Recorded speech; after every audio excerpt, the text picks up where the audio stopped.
Mega Stars. മീനുകുട്ടി നന്നായി പാടി കേട്ടോ. Thank you. നല്ല രസമായി പാടി. ഇത് നല്ല ബ്രെത്ത് കൺട്രോൾ വേണ്ട സോങ് ആണ്. നല്ല ക്ലീൻ ആയിട്ട് മാനേജ് ചെയ്തു മീനു. എൻ്റെ ഒരു അഭിപ്രായം പറയട്ടെ. ഞാനിപ്പോൾ എല്ലാവർക്കും ഒരു അഭിപ്രായം പറയുമല്ലോ എല്ലാവരും. അപ്പോൾ മീനുവിൻ്റെ കാര്യത്തിൽ എനിക്ക് തോന്നിയിരിക്കുന്നത് വളരെ ഓബ്വിയസ് ആയിട്ടുള്ള ഇമ്പ്രൂവ്മെൻറ്റ് കാണിച്ചിട്ടുള്ള ഒരു സിംഗറാണ് മീനു. മീനുവിൻ്റെ ആദ്യത്തെ പെർഫോമൻസും ഈ കഴിഞ്ഞ പെർഫോമൻസസും തമ്മിൽ നല്ല വ്യത്യാസമുണ്ട്. മീനു ഭയങ്കര പ്രാക്ടീസൊക്കെയാണ് ഇപ്പോൾ വീട്ടിൽ. പണ്ടത്തെയൊക്കെ പോലെ തന്നെ. റാഫേൽ സാർ എന്ന് പറഞ്ഞിട്ട് എൻ്റെ സ്കൂളിൽ തന്നെ പഠിപ്പിക്കുന്ന സാറാണ്. ശരി, ഓക്കെ. പണ്ടേ പ്രാക്ടീസ് ഒക്കെ ഉണ്ടായിരുന്നു? പണ്ടേ ഞാൻ പ്രാക്ടീസ് ചെയ്യായിരുന്നു. ഇപ്പം അതിൻ്റെ അളവ് കുറച്ച് കൂട്ടിയിട്ടുണ്ടോ? കുറച്ച് കൂട്ടിയിട്ടുണ്ട്. അതെ, അത് കാണുന്നുണ്ട് മീനുവിൻ്റെ സിംഗിങ്ങിൽ. Thank you. ഓക്കെ, അപ്പോൾ എന്തായാലും നമുക്ക് മീനുവിൻ്റെ ഇന്നത്തെ പാട്ടിനെ പറ്റിയിട്ടുള്ള അഭിപ്രായം ചോദിക്കാം. ആദ്യം ജാസിയേട്ടാ. ജോത്സ്ന, ഈ ഇമ്പ്രൂവ്മെൻ്റ് ഒക്കെ നമ്മൾ പറയാൻ ഇരിക്കുകയല്ലേ. ജോത്സ്ന അവിടെ നിന്ന് ഇങ്ങനെ ഇമ്പ്രൂവ്മെൻ്റ് ഒക്കെ പറഞ്ഞു വിട്ടല്ലേ നമ്മളെന്ത് പറയും? അല്ല, ഞാനും എന്തെങ്കിലും പറയണ്ട, അതുകൊണ്ട്. അല്ല, അതുകൊണ്ടല്ല കേട്ടോ. ജോത്സ്ന ഇമ്പ്രൂവ്മെന്റ് എന്ന് പറയുന്നത് ഒരു ഡോളിനെ പോലെ ഇരിക്കുന്നു, ഇങ്ങനെയൊക്കെ അങ്ങ് പറയും.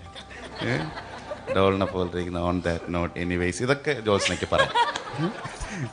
മോളുടെ ഈ ഒരു ഫാക്ടർ കറക്റ്റാണ്. എന്ന് വെച്ചാൽ ഇമ്പ്രൂവ്മെൻ്റ് ഉണ്ട്. വളരെ കെയർ എടുത്ത് ഈ സോങ് പ്രസൻറ്റ് ചെയ്തു. പിന്നെ പ്രധാനമായിട്ട് അതിൽ എന്താണ്, കുറച്ച് കുറച്ച് എക്സ്പ്രഷൻസ് വരാം. പിന്നെ കുറച്ചുകൂടെ ഒന്ന് സോഫ്റ്റാക്കി പാടിയാൽ കുറച്ച് ബെറ്റർ ആയിരിക്കും. ശ്രദ്ധിച്ച് പാടിയെന്ന് പറഞ്ഞൊരു സംഭവമാണ് എനിക്കിഷ്ടപ്പെട്ടത്. പിന്നെ എന്താണ്, കുറച്ചുകൂടെ ഫീലിംഗ്, കുറച്ചുകൂടെ എക്സ്പ്രഷൻസ് ആവാം. പിന്നെ വോയിസ് ചില സ്ഥലത്ത് ഒന്ന് കൺട്രോൾ ചെയ്ത് വേണം. ചില സ്ഥലത്തൊന്നും ഭയങ്കര ഓവറായിട്ട് പവർ കയറുന്ന മൈക്കിനകത്ത്. അതൊക്കെ ഒന്ന് ശ്രദ്ധിച്ച് വരണം. Okay sir. Thank you sir. Thank U ചേച്ചി.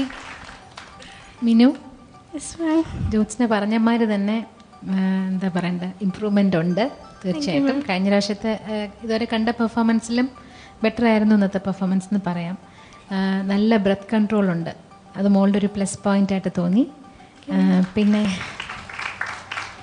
ഈ പാട്ട് ഓവറോൾ നോക്കുകയാണെങ്കിൽ അങ്ങനെ പറയത്തക്ക തെറ്റുകളൊന്നും വലുതായിട്ടില്ല. ചെറിയ ചെറിയ ശ്രുതി അവിടെ ഇവിടെയൊക്കെ പോയിട്ടുണ്ടെങ്കിലും, പക്ഷേ ആ പാട്ടിൻ്റെ ഒരു ഭാവം എന്ന് പറയണത് കുറച്ച് കുറവായിട്ട് തോന്നി. അത് കുറച്ച് മിസ്സിങ് ആയിരുന്നു എന്ന് തന്നെ പറയാം.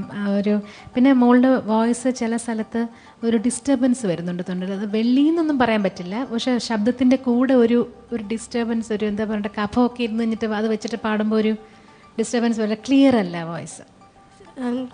കുറച്ച് ബുദ്ധിമുട്ടുണ്ടായിരുന്നു എനിക്ക് പാടുമ്പോൾ. ഒന്ന് വോയിസ് അടച്ചിട്ടൊന്നുമില്ലല്ലോ? അടച്ചിട്ടുണ്ട്, ഇന്നലെ തൊട്ടുണ്ടായിരുന്നു. ഓക്കെ, അപ്പോൾ അതിൻ്റെ ഒരു ബുദ്ധിമുട്ട് അറിയാൻ പറ്റുന്നുണ്ടായിരുന്നു. പിന്നെ വേറൊന്നും ചെയ്യേണ്ട, മേലെ പാടിയിട്ട് താഴെ, മേലത്തെ ഒക്ടേവ്സ് ഒക്കെ പാടിയിട്ട് താഴെ വരുമ്പോൾ പിന്നെ ഒരു ബാലൻസ് കിട്ടുന്നില്ല. ഇപ്പോൾ മേലെ ഉണരു എല്ലാം ആ ഹമ്മിങ് പാടി താഴെ ഒന്ന് നിർത്തുന്നില്ലേ, അവിടെ വരുമ്പോൾ ഒരു പതർച്ച പോലെ, സ്റ്റഡിയല്ല. അപ്പം അങ്ങനത്തെ ഉള്ള ഇപ്പോൾ ഈ പറഞ്ഞ കാര്യങ്ങളൊക്കെ കൂടുതൽ മിനു ശ്രദ്ധിക്കണം. All the best. ദീപകേട്ടാ. മിനു, നല്ല പാട്ട്, സെലക്ഷൻ വളരെ ഡിഫറെൻ്റ് ആയിട്ടുള്ളൊരു പാട്ടാണ്. ഫോക്ക് ടച്ചൊക്കെ ഉള്ളത്. പക്ഷേ ഫോക്ക് പാടുന്ന സമയത്ത് ഫോക്കിന് വേണ്ടുന്ന എലമെൻറ്റ്സ് ഈ പാട്ടിലുണ്ടായിരുന്നു എന്ന് വെച്ചാൽ അല്പം കുറവായിരുന്നു. പക്ഷേ പാട്ടിനോടൊരു ഇൻജസ്റ്റിസ് കാണിച്ചിട്ടൊന്നുമില്ല. പക്ഷേ ഈ പാട്ടിന് ഇതിനെക്കാട്ടും നന്നായിട്ട് പാടാൻ പറ്റിയൊരു പാട്ടായിരുന്നു. മെയിൻലി ഇതിൻ്റെ ചില സ്ഥലത്താണ് ഓർക്കസ്ട്രേഷൻ ഫുൾ വരുന്നത്, അല്ലാത്ത സ്ഥലത്തൊക്കെ പാട്ട് മാത്രം ഇങ്ങനെ ആലാപന മാതിരി വരികയാണ്. അവിടെയൊക്കെ കുറച്ചും കൂടി സോഫ്റ്റും കുറച്ചും കൂടിയും ഭാവം ഉണ്ടായിട്ട്, പിന്നെ എല്ലാവരും കൂടി ഒരുമിച്ച് വായിക്കുക, ഹെവി ആവുന്ന സ്ഥലത്ത് ഹെവി ആയിട്ട് പാടുക, അങ്ങനത്തെ ഡൈനാമിക്സ് ഈ പാട്ടിലുണ്ടായിരുന്നെങ്കിൽ ഈ പാട്ട് ഒരു പക്ഷേ കുറച്ചും കൂടെയും ലൈഫ് ഉണ്ടായിരുന്നെന്ന് എനിക്ക് തോന്നി. പിന്നെ ഇതിൻ്റെ ഈ എന്തൊക്കെയോ പാടിയിട്ടുണ്ട്, പക്ഷെ ഡെഫിനിഷൻ ഇല്ല, ഒന്നിനും ക്ലാരിറ്റി കുറവായിരുന്നു സംഗതികൾക്കൊക്കെ. ഇപ്പം പാടുകയാണെങ്കിൽ ഒരു ഉദാഹരണം പറയുകയാണെങ്കിൽ, കവിത കേട്ടുറങ്ങുന്ന ആ ലൈനില്ലേ, അതെങ്ങനെയാണത്?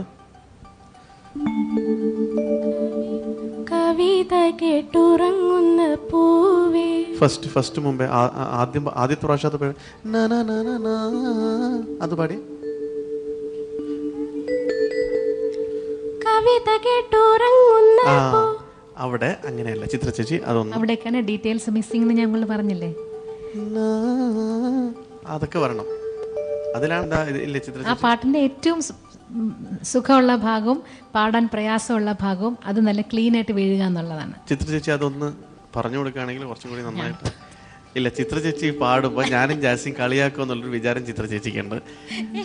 ചിത്ര ചേച്ചി പാടുമ്പോഴത്തേക്ക് ചിത്ര ചേച്ചി പാടാൻ വേണ്ടി നിൽക്കുന്നു നമ്മൾ രണ്ടുപേരും പറഞ്ഞ് കളിയാക്കും. അതാണെന്ന് വിചാരിച്ച് ചിത്ര ചേച്ചി ഇപ്പോൾ പാടുന്നില്ല. എല്ലാവരും കൈയടിച്ചൊന്ന് പ്രോത്സാഹിപ്പിച്ച്. ഇനി ചിത്ര ചേച്ചി പാടും. എനിക്ക് അറിയുന്ന പാട്ട് പിള്ളേരെ പാടി തുടങ്ങുമ്പോഴാണ് ആ ചേച്ചിക്ക് സ്കോപ്പായി. അത് പേടിച്ചിട്ട് ഇപ്പൊ ചിത്ര ചേച്ചി പാടുന്നേ ഇല്ല. അതുകൊണ്ട് ഇനി നമ്മളത് പറയില്ല. ഇനി പാടിയില്ലെങ്കിൽ നമ്മളത് പറഞ്ഞുകൊണ്ടിരിക്കും. ചിത്ര ചേച്ചി ഒന്ന് കാണിച്ചു കൊടുക്കുന്നത്. കവിത കേട്ടുറങ്ങുന്ന പൂവേ, കവിത കേട്ടുറങ്ങുന്ന, ഓക്കെ,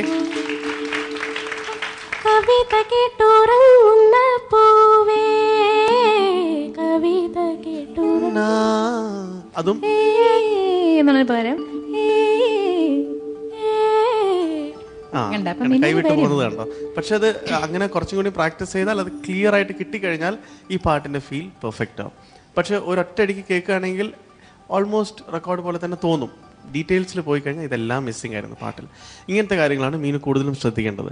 പിന്നെ എനിക്കൊരു സംശയമുണ്ട്, ഞാൻ മീനടുത്ത് ചോദിക്കും, മീനു പാടുന്നത് ശരിക്കുമുള്ള ശബ്ദത്തിലാണോ അല്ല ഫോൾസ് കള്ളത്തൊണ്ട പ്രയോഗിക്കുന്നുണ്ടോ? അല്ല, അതിൽ തെറ്റില്ല, കള്ളത്തൊണ്ട ഒരു ടെക്നീക്ക് തന്നെയാണ്. അതാണോ ഫസ്റ്റ് ആലാപനൊക്കെ ശരിക്കുള്ള വോയിസിലാണോ പാടുന്നത്? ശരിക്കുള്ള വോയിസിലാ. ഉറപ്പാണോ? അതെ സർ. പറ്റിക്കല്ലോ? ഇല്ല, അല്ല, ഞാൻ എല്ലാ പാട്ടും അതേപോലെ എല്ലാ പാട്ടും പറ്റിക്കാറുണ്ടല്ലേ? അയ്യോ ഇല്ല സർ.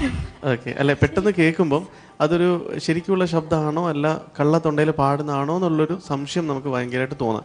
ശരിക്കുള്ള ശബ്ദത്തിന് ഇതിനെക്കാട്ടും കൂടുതൽ ത്രോ വരണം അല്ലേ? അപ്പം ഈ പാടുന്ന ഒരു പക്ഷേ കോൺഫിഡൻസ് ഇല്ലായ്മ കൊണ്ട് അങ്ങനെ തോന്നുന്നതായിരിക്കാം. അപ്പം ആ ഏരിയാസൊക്കെ കുറച്ചും കൂടിയും ശ്രദ്ധിക്കണം. ആ ഒരു കള്ളത്തൊണ്ട മാതിരി ഫീൽ ചെയ്യരുത്. ഓക്കെ, ത്രോട്ട് അടിച്ചിട്ടായിരിക്കും ചിലപ്പോൾ അങ്ങനെ feel okay, no problem. Next time വരുമ്പോൾ ഇനിയും ശ്രദ്ധിക്കാം. Okay sir. നീ ഓവറോൾ നോക്കുകയാണെങ്കിൽ it's nice performance. Thank you sir. Thank you. ഇപ്പോൾ മീനുവിന്റെ മാർക്സ് എത്രയാണെന്ന് അറിയാം നമുക്ക്. ജാസിയേട്ടാ, ഔട്ട് ഓഫ് 30? 19 out of 30. ചിത്രേച്ചി 29. 29 ഔട്ട് ഓഫ് 40. ദീപകേട്ടാ 19 അഗൈൻ. മീനുവിന് ജാനകി റൗണ്ടിൽ ജഡ്ജസ് നൽകിയിരിക്കുന്നത് 67 മാർക്സ്.